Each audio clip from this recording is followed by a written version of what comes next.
മത്തായിയുടെ സുവിശേഷം 14-ാം അധ്യായം 13-ാം വാക്യത്തിലാണ് യേശു ആദ്യമായിട്ട് അപ്പം വർദ്ധിപ്പിച്ച ഒരു സംഭവം വിവരിക്കുന്നത്. തന്റെ വചനം ശ്രദ്ധിക്കുവാനായിട്ട് തന്റെ പിന്നാലെ കൂടിയ ദൈവജനത്തിന് ശിഷ്യന്മാരുടെ കൈവശം ഉണ്ടായിരുന്ന ആ 5 അപ്പവും 2 മത്സ്യവും അവിടുന്ന് സ്വർഗത്തിലേക്ക് ഉയർത്തി വാഴ്ത്തി വിഭജിച്ച് ശിഷ്യന്മാരെ വിളമ്പാനായിട്ട് ഏൽപ്പിച്ചു. കഴിച്ച 5000 പുരുഷന്മാരിലുപരി അവരുടെ ഭാര്യമാരും മക്കളും ഉൾപ്പെടെ 30,000-ത്തിലധികം ജനങ്ങളുണ്ടായിരുന്നു. അവര് കഴിച്ച് മിച്ചം വന്ന അപ്പകഷ്ണങ്ങൾ 12 കുട്ടയിൽ ശേഖരിച്ചു എന്ന് വചനം പറയുന്നു. പിന്നീട് മറ്റൊരു സന്ദർഭത്തിലും ഇതുപോലെ തന്നെ തന്റെ വചനം ശ്രമിക്കുവാനായിട്ട് തന്റെ പിന്നാലെ കൂടിയ 3 ദിവസമായിട്ട് തന്റെ പിന്നാലെ ഉണ്ടായിരുന്ന ദൈവജനത്തിന് അവിടുന്ന് 7 അപ്പം വർദ്ധിപ്പിച്ചുകൊണ്ട് 4000-ത്തിലധികം വരുന്ന ആളുകൾക്ക്, പുരുഷന്മാർക്കും അവരുടെ കുടുംബങ്ങൾക്കും അവിടുന്ന് വിരുന്നൊരുക്കി.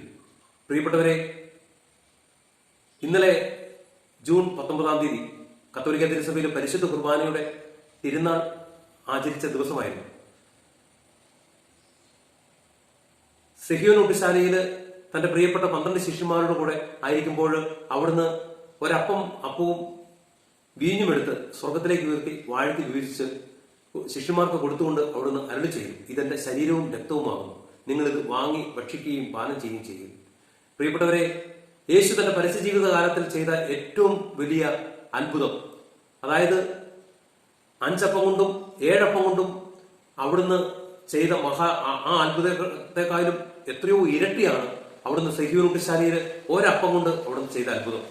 കാരണം ആ അപ്പം വർദ്ധിപ്പിച്ചിട്ട് അത് അന്നു മുതൽ ഇന്ന് 2000 വർഷങ്ങൾക്ക് ശേഷവും തന്നെ വിശ്വസിക്കുന്ന, തന്നിൽ ആശ്രയിക്കുന്ന, തന്നിൽ ജീവിക്കുന്ന സകല മക്കളുടെയും ആത്മീയ വിശപ്പകറ്റുവാനായിട്ട് ആ ഒരപ്പം അതിന്നും വർദ്ധിച്ചുകൊണ്ടിരിക്കുക. ഇന്നും തീർന്നു പോയിട്ടില്ല. ഇന്നും തിരുസഭയിലൂടെ ഓരോ പരിശുദ്ധ കുർബാനയിലും ആ അപ്പം ഇങ്ങനെ വർദ്ധിച്ചുകൊണ്ടേയിരിക്കുക. ഒരിക്കലും തീരാത്ത തന്റെ സ്നേഹത്തിന്റെ അപ്പം. അതാണ് പ്രിയപ്പെട്ടവരെ ഈ ലോകത്തിലെ ഏറ്റവും വലിയ മഹാത്ഭുതമായ പരിശുദ്ധ കുർബാന. പരിശുദ്ധ പരമ ദിവ്യകാരുണ്യ ഈശോയ്ക്ക് എന്നേരവും ആരാധനയും സ്തുതിയും പുകഴ്ചയും ഉണ്ടായിരിക്കട്ടെ.